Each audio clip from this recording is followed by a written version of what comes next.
అదేవిధంగా ఇవాళ 14వ తేదీ ఇంకా మనకు 2 దినాలు 15, 16, 17కి నిమజ్జనం. ఇప్పటివరకు తెలంగాణ గవర్నమెంట్ నుంచి ఏమి కూడా గైడ్లైన్స్ రాలేదు.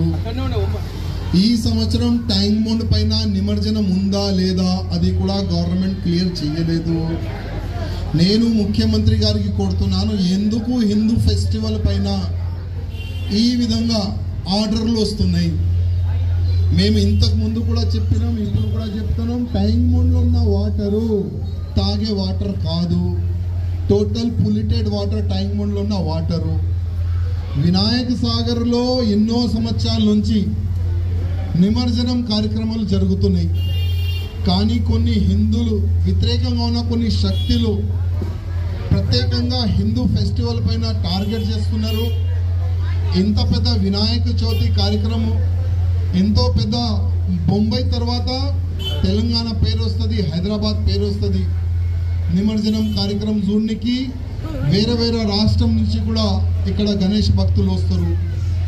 కానీ 2 డేస్ బ్యాలెన్స్ ఉంది. అక్కడ నిమజ్జనం ఎక్కడ చేయాలి ఏంది ఇప్పుడు కూడా గవర్నమెంట్ నుంచి ఏమి గైడ్లైన్స్ కూడా రాలేదు. నేను ముఖ్యమంత్రి రేవంత్ రెడ్డి గారికి ఒక రిక్వెస్ట్ చేస్తున్నా, మీరు ఇమ్మీడియట్గా ఒక స్టేట్మెంట్ ఇవ్వండి.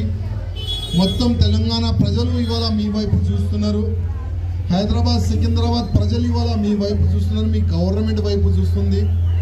గతంలో ఇట్లాంటి ఆర్డర్లు రాలేదు, వస్తే కూడా ప్రత్యేకంగా గవర్నమెంట్ ఒక స్పెషల్ అడ్వకేట్లు పెట్టి ఎక్స్ప్లెయిన్ చేసి ఆ ఆర్డర్ పైన కూడా స్టే తీసుకొని వచ్చినారు.